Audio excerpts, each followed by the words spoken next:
우리 아침 말씀 보도록 하겠습니다.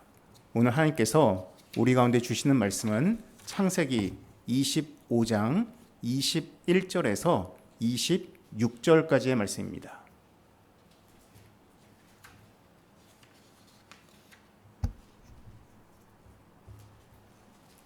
창세기 25장 21절에서 26절까지의 말씀입니다. 25장 21절에서 26절까지의 말씀 제가 읽겠습니다.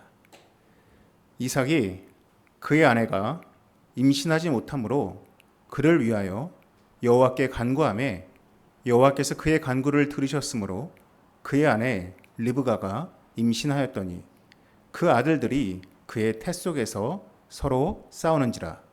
그가 이르되 이럴 경우에는 내가 어찌할꼬 하고 가서 여호와께 묻자온대 여호와께서 그에게 이르시되 두 국민이 내 태중에 있구나. 두 민족이 내 복중에서부터 나누이리라. 이 족속이 저 족속보다 강하겠고 큰 자가 어린 자를 섬기리라 하셨더라. 그 해산 기한이 찬즉 태에 쌍둥이가 있었는데 먼저 나온 자는 붉고 전신이 토록 같아서 이름을 에서라 하였고 후에 나온 아우는 손으로 에서의 발꿈치를 잡았으므로 그 이름을 야곱이라 하였으며 리브가가 그들을 낳을 때 이삭이 60세였더라. 아멘. 오늘은 결핍을 통한 건강한 자아라는 제목으로 함께 말씀을 나누도록 하겠습니다. 모든 관계는 심리학으로 풀린다라는 책이 있습니다. 이 책의 내용 가운데 미국 다트머스 대학교에서 한 실험이 인용되어 있습니다. 실험의 내용이 이러합니다. 연구진들이 참가자들에게 먼저 설명을 해줍니다. 이번에 진행할 실험은 여러분 얼굴에 큰 상처를 그려놓고서는 여러분들을 사람들이 대할 때 어떻게 대하는지를 실험하고자 하는 것입니다 라고 안내를 해주었습니다. 그리고 그 피실험자들에게 얼굴에 큰 상처를 그려주었습니다. 그리고 거울로 자신의 상처가 얼마나 큰지 또한 그 상처가 얼마나 조금은 보기에 어려운지를 직접 거울을 통해서 확인시켜 주었습니다. 그리고 이제 실험에 들어갔습니다. 사람들을 막 들여보내놓고서는 대화를 시작했습니다. 실험이 끝나고 그 얼굴에 상처를 그린 채로 대화를 나눈 그 피실험자들에게 물어보았습니다. 여러분들 대화하시면서 어떤 감정을 느끼셨습니까? 라고 물어봤습니다. 그랬더니 실험 참가자들이 다 동일하게 말하는 것입니다. 저한테 굉장히 무례하게 말하는 것 같아요. 저를 좀 무시하는 것 같아요. 저를 조금은 꺼려하고 저에게 가까이 다가오지 않으려 하는 것 같아요 라고 거기 있던 모든 실험자들이 똑같이 이야기를 하였습니다. 그 대답을 들은 후 이 실험을 진행한 연구원들이 거울을 가지고 와서 그 사람들에게 나누어 줬습니다. 그리고 거울로 자신의 얼굴을 보았습니다. 근데 깜짝 놀랐습니다. 분명히 자기 얼굴에 상처를 그려놓은 줄 알았는데 얼굴에 상처가 없는 것이었습니다. 알고 봤더니 그 연구진들이 상처를 그려놓고 거울로 확인을 한 다음에 다시 이렇게 이야기했습니다. 이제는 그 상처가 지워지지 않도록 여러분들 얼굴에 약품을 바르겠습니다 라고 해놓고서는 거울을 뺏었습니다. 근데 그 사이에 그 그려놨던 상처들을 다 지워버린 겁니다. 그러니까 피실험자들은 자기 얼굴에 상처가 있다는 그 생각을 가지고 사람들을 만난 것이고 사람들이 자기를 그렇게 대했다라고 말한 것이었습니다. 사실은 얼굴에 상처가 없었음에도 불구하고 본인 스스로가 그렇게 느낀 것이고 또한 자신을 상처 때문에 무례하게 대했다라고 말했던 것입니다. 여러분들 이러한 감정을 보통 뭐라고 하는지 아십니까? 자격지심이라고 합니다. 여러분 이것이 바로 자격지심입니다. 자신의 어떤 면에 대해서 스스로가 미흡하다라고 여기는 것입니다. 때로는 그 자격지심에는 실체가 없습니다. 흡사 얼굴에 그 그려진 상처가 이미 날아간 것처럼 사실 우리의 마음속에 자격지심을 안겨줄 수 있는 것들은 실상은 존재하지 않는데 스스로가 그렇게 느끼고 다른 사람들이 그것 때문에 나를 무시하고 나에게 무례하게 하고 나를 때로는 낮게 여긴다라고 스스로 판단하는 것입니다. 여러분들, 이 자격지심이 주관적인 판단에 기반을 두고 있다면 비교를 통해서 그 판단에 기반을 두는 또 다른 감정이 있습니다. 그것이 바로 열등감입니다. 열등감은 어떠한 객관적인 수치를 가지고 나와 타인을 비교합니다. 제가 예전에 고등부 사역을 할 때 고등부 한 아이가 저에게 상담을 왔습니다. 그러면서 저에게 전도사 시절이었는데, 전도사님, 자기 반에 어떤 학생이 있는데 너무 죽이고 싶을 정도로 밉다는 겁니다. 제가 이유를 물어봤습니다. 그랬더니 자기가 학교에서 공부를 나름대로 열심히 하려고 하는데 성적이 별로 안 좋답니다. 제가 몇 등인지 물어봤습니다. 그랬더니 반에서 2등이랍니다. 전교에서 13등이랍니다. 여러분, 때려주고 싶지 않습니까? 근데 이 아이가 울면서 얘기합니다. 자기가 때려주고 싶은 아이가 누군지 아십니까? 자기 반에 있는 1등을 하는 친구입니다. 그 아이는 전교에서 2등을 합니다. 혹은 3등을 한다고 합니다. 그 친구를 보면은 자기는 살 이유가 없는 것처럼 느껴진답니다. 그 친구를 보면은 자기는 너무 공부를 못하는 것처럼 여겨진다고 합니다. 사실 우리가 객관적인 데이터로 따지면 그냥 전교 13등이면 잘하는 거 아니겠습니까? 근데 열등감이라는 것은 객관적인 수치는 중요하지 않습니다. 내가 누군가와 비교를 하는가에 따라서 내 삶이 가치 없게 느껴지고 내 삶이 우울하게 느껴지고 내 삶이 괴롭게 느껴지는 것입니다. 여러분들, 이러한 자격지심과 열등감을 가진 사람들을 혹시 주변에 두고 계십니까? 아마 그렇다면 여러분들 느끼실 겁니다. 그러한 자격지심이나 열등감을 가진 사람과 대화를 하면은 참 힘듭니다. 참 피곤합니다. 아까 그 상처에, 얼굴에 상처가 없는데도 불구하고 나를 무시하는 것처럼 느껴진다고 말하는 사람들처럼 자격지심과 열등감이 있는 사람들은 상대방이 나에 대해서 공격하지 않았음에도 불구하고 그것을 공격으로 받아들입니다. 때로는 무시로 받아들입니다. 때로는 나를 비난하는 것으로 받아들입니다. 그래서 자격지심이 있거나 열등감을 가진 사람과 대화를 하다 보면은 너무 많은 것을 신경 쓰기 때문에 참 피곤합니다. 그리고 대화하기가 참 힘이 듭니다. 그러면 그들은, 자격지심과 열등감이 있는 사람들은 나름대로 힘든 게 없는 것 같으십니까? 아닙니다. 그들도 힘든 게 있습니다. 뭐가 가장 힘든지 아십니까? 그들에게 있어서 삶은 항상 경쟁입니다. 자격지심과 열등감에 쌓여있는 사람들에게 있어서 인생은 항상 레이스입니다. 항상 1등을 해야 되고 누군가를 이겨야 되고 무언가를 많이 소유해야만 내가 행복할 수 있다는 생각을 가지고 있는 사람들이 바로 일반적으로 자격지심과 열등감을 가진 사람들의 특성이라고 합니다. 왜냐? 소유를 해야만, 남을 이겨야만 자신의 존재 가치가 증명된다라고 생각하기 때문이랍니다. 그런 면에서 경쟁하면은 빼놓을 수 없는 성경의 한 인물이 있습니다. 바로 오늘 우리가 살펴볼 야곱이라는 인물입니다.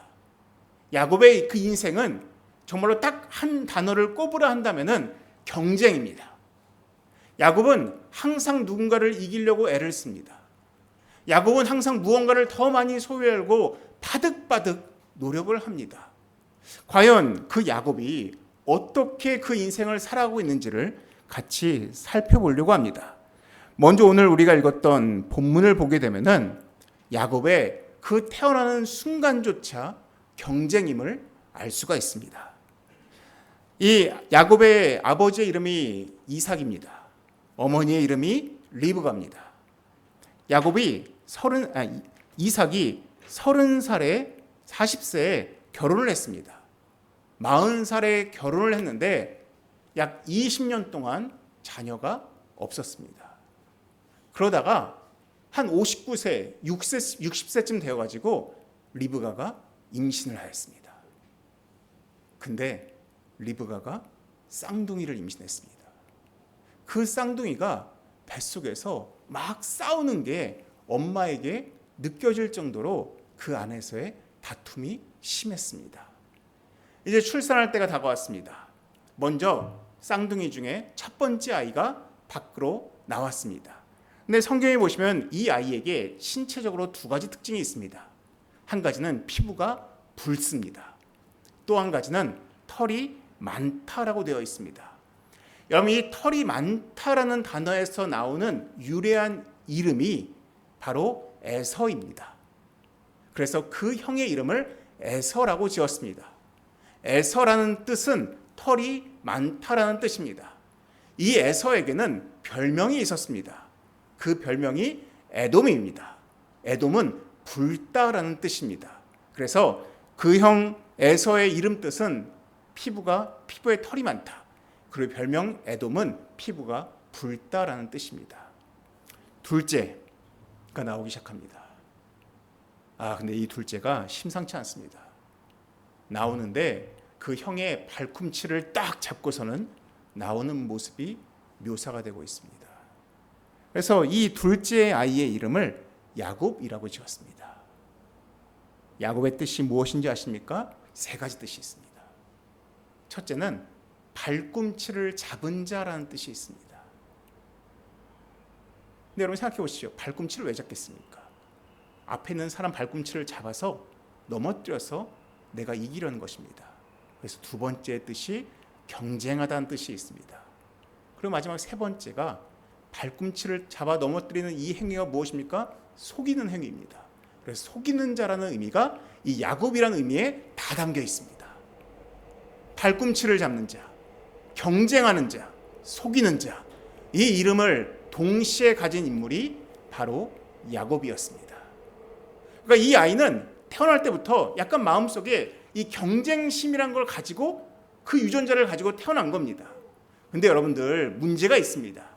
이러한 경쟁심이 있는 아이를 키우는 데 있어서 가장 최악의 부모의 태도가 뭔지 아십니까? 뭘 것 같으십니까? 경쟁심이 많습니다. 근데 부모가 아이를 키웁니다. 근데 이 경쟁심을 가진 아이를 삐뚤어 키우는 데 있어서의 최적화된 환경이 뭐냐? 바로 편애입니다.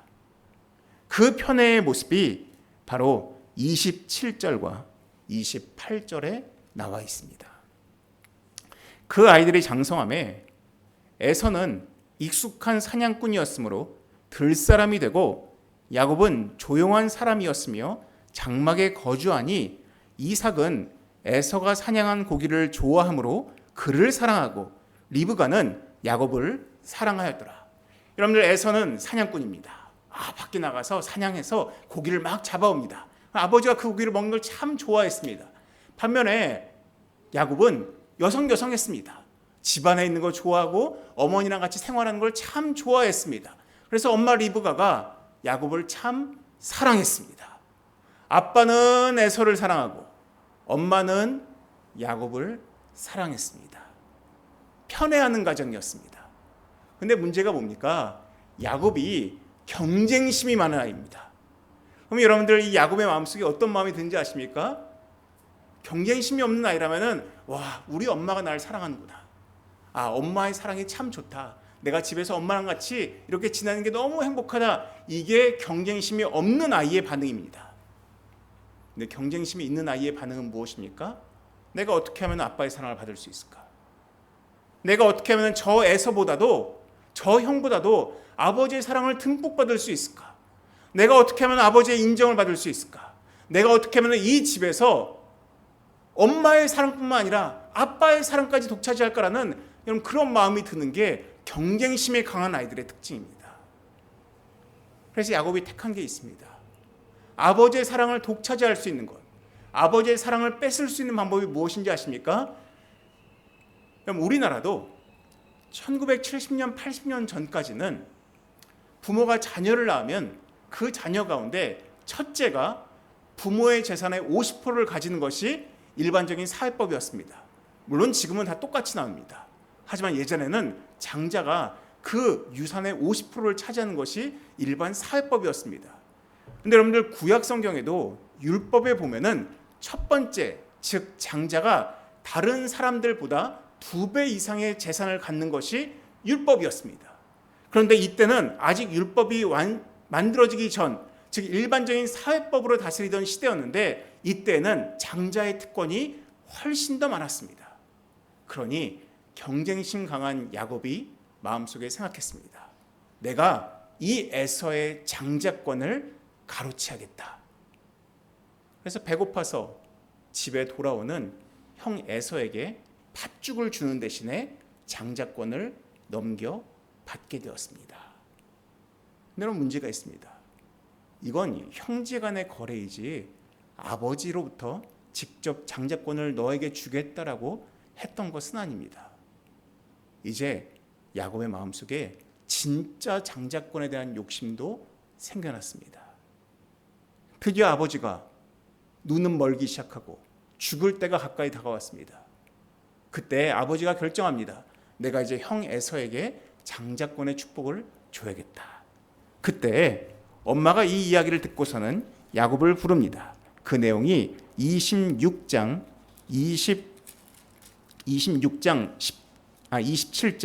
10절과 12절에 나와 있습니다. 27장 10절에 엄마 리브가가 야곱에게 말합니다. 내가 그것을 내 아버지께 가져다 드려서 그가 죽기 전에 내가 축복하기 위하여 잡수시게 하라. 야곱이 그 어머니 리브가에게 이르되 내 형 에서는 털이 많은 사람이요 나는 매끈매끈한 사람인즉 아버지께서 나를 만지실진데 내가 아버지의 눈에 속이는 자로 보일지라 복은 고사하고 저주를 받을까 하나이다. 야곱도 장자권에 대한 욕심은 있었지만은 저주를 받을까라는 두려움도 있었습니다. 하지만 야곱에게는 장자권을 받는 게 훨씬 더 중요했습니다. 그래서 매끈매끈한 피부를 가리기 위해서 가죽을 덧대어 붙인 다음에 아버지를 속여서 장자권을 받게 되었습니다. 자, 여러분들 경쟁하는 야곱입니다. 항상 무언가를 더 많이 소유하고 싶어하고 항상 1등이 되고 싶어하는 야곱입니다. 근데 이제는 이 야곱이 아버지를 속이고 형을 속여서 장자권의 축복을 받게 되었습니다. 이제 그의 남은 삶은 어떻겠습니까? 행복할 것 같습니다. 원하는 걸 얻었습니다. 이제 부족함이 없을 것 같습니다. 근데 그의 나중 결말이 어떤지 아십니까? 그럼 28장을 보시면은 28장 1절에 이삭이 야곱을 불러서 너는 도망가라라고 이야기합니다. 왜? 형 에서가 야곱을 죽이려고 하였습니다. 그러자 엄마와 아빠가 너 여기 있으면 안 된다. 도망가라라고 이야기를 하였습니다. 그러면서 이삭이 야곱을 불러서 권면을 합니다. 근데 권면의 메시지에 3절과 4절에 이삭이 야곱을 불러서 기도하는 장면이 나옵니다. 그럼 기도를 잘 보십시오. 전능하신 하나님이 내게 복을 주시어 내가 생육하고 번성하게 하여 내가 여러 족속을 이루게 하시고 아브라함에게 허락하신 복을 내게 주시되 너와 함께한 내 자손에게도 주사 하나님이 아브라함에게 주신 땅 곧 내가 거류하는 땅을 내가 차지하게 하시기를 원하노라 하라고 이야기합니다. 제가 이 구절을 보면서 어떤 생각이 드는지 아십니까? 굳이 야곱이 장자권을 가로챘어야 됐나라는 생각이 듭니다. 지금 이거는 장자권의 축복을 주는 장면이 아닙니다. 이건 그냥 길을 떠나보내는 그 아들을 걱정하여서 아버지가 아들에게 주는 단순한 기도문입니다. 근데 여러분 기도를 보십시오. 사랑이 녹아져 있습니다. 복을 주고 싶은 마음이 녹아져 있고 하나님이 너를 보호하기를 원하신다라는 그 아버지의 마음이 잔뜩 묻어 있습니다. 그럼 이걸 보게 되면은 사실 아빠가 과연 아버지 이삭이 야곱을 싫어했나라는 의심이 들 정도로 이 이삭의 마음속에는 아들을 사랑하는 마음이 있었습니다. 어찌 보면은 그 아들이 야곱이 오해한 것 같습니다. 야곱은 아버지가 자기를 싫어한다는 생각에서 그 장자권을 가로채려고 수단과 방법을 가리지 않았는데 막상 이 떠나는 장면에서의 아버지 이삭의 기도문을 보면은 사랑이 있고 안타까움이 있고 불쌍히 여김이 있다라는 것입니다. 그리고 곧 야곱이 길을 떠납니다. 길을 떠나서 한 지역에 도착을 하게 되는데 28장 11절에 그의 모습이 나옵니다. 한 곳에 이르러는 해가 진지라. 거기서 유숙하려고 그곳에 한 돌을 가져다가 베개로 삼고 거기 누워 자더니라고 되어 있습니다. 여러분, 이게 여러분들이 오늘 꼭 기억하셔야 되는 장면입니다. 야곱은 아버지의 축복권만 가로채면 자기 인생이 달라지는 줄 알았습니다. 야곱은 장자권의 복만 얻으면 자기 인생이 잘 풀릴 거라고 생각했습니다. 속임을 가장하고 아버지를 속이고 형을 속여서 장자권의 축복을 받았습니다. 근데 지금 모습이 어떻습니까? 그냥 길바닥에서 돌베개를 베고 심지어 이불도 없이 야외 취침을 하는 이 모습이 바로 야곱의 모습이라는 것입니다. 여러분들, 착각하시면 안 되는 것이, 여러분, 세상에서 여러분들이 무언가를 많이 소유하면은 여러분들의 인생이 달라질 거라는 여러분 이러한 속임에 쉽게 넘어가시면 안 됩니다. 여러분들이 무언가를 많이 소유하면 소유할수록 여러분들 마음 가운데 안정감과 평안함이 들어올 거라는 이러한 착각에 빠지시면 안 됩니다. 여러분, 이 야곱이 그러한 장자권을 가로챈 그 모습은 지금 야영하는 모습입니다. 시간이 흐릅니다. 결국 이 야곱이 자기의 외삼촌의 집으로 도망을 갑니다. 거기서 약 20년의 노동을 하면서 레아도 얻고 라헬도 얻고 수많은 자식들을 얻고 거기서 수많은 자녀들과 수많은 재산을 얻게 됩니다. 그리고 외삼촌 라반의 집에서 이제 다시 자기의 고향으로 돌아오게 됩니다. 경쟁심이 많은 그 야곱이 자기의 20년 넘는 삶을 투자하여서 자기의 많은 소유를 소유하게 되었습니다. 그럼 과연 그때는 그의 마음이 어떠했는지 아십니까? 성경에 보면은 그 당시 그의 마음이 잘 기술되어 있습니다. 그 말씀이 32장 7절에 나옵니다. 약 20년에 넘는 삶 동안 가족과 자식들과 또한 수많은 재산들을 다 가지고 이제 형 에서를 만나러 가는 야곱의 마음이 32장 7절에 이렇게 묘사되어 있습니다. 야곱이 심히 두렵고 답답하여라고 되어 있습니다. 이제는 다른 누군가도 비교될 수 없는 수많은 가족과 재산을 가지고 있음에도 불구하고 그의 마음은 여전히 두렵고 답답했습니다. 여러분들이 아무리 많은 사람을 소유하여도, 아무리 많은 재산을 소유하여도 그럼 야곱처럼 될 수가 있습니다. 야곱이 아무리 많은 것들을 소유하고 있음에도 불구하고 결국 그의 마음에 남는 것은 답답하고 두려움이었습니다. 너무 불안했습니다. 그래서 심지어 다른 사람들과 같이 있는 것이 너무 부담스러워가지고 자기 형 에서에게 먼저 가족과 사람들과 재산을 다 먼저 보냅니다. 결국 남는 게 뭔지 아십니까?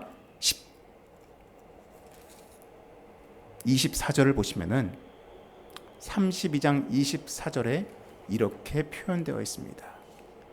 야곱은 홀로 남았더니라고 되어 있습니다. 여러분들, 아까 우리 베델에서의 맞던 모습과 너무 똑같습니다. 분명히 아버지를 속이고 형을 속여서 장자권만 가지면 자기의 삶 가운데 평안함과 안정감이 생길 줄 알았는데 결국 그는 홀로 바깥에서 야영하는 신세였습니다.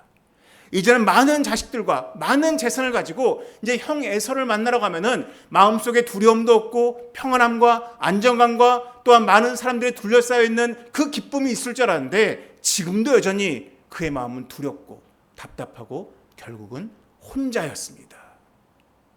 그의 마음에는 여전히 충족되지 않는 결핍이 있다는 것입니다. 아무리 수많은 가족과 수많은 재산이 있어도 그의 마음에 안정감을 줄 수 있는, 평안함을 줄 수 있는 그 무언가의 결핍이 여전히 그 마음속에 남아 있던 것입니다. 홀로 남았을 때 하나님의 사자가 등장합니다. 그리고 이 하나님의 사자와 야곱이 우리가 잘 아는 것처럼 씨름을 하기 시작합니다. 밤새도록 씨름이 진행됩니다. 그때 25절을 보시면 이렇게 되어 있습니다. 자기가 야곱을 이기지 못함을 보고 그가 야곱의 허벅지 관절을 치매, 야곱의 허벅지 관절이 그 사람과 씨름할 때 어긋났더라라고 되어 있습니다.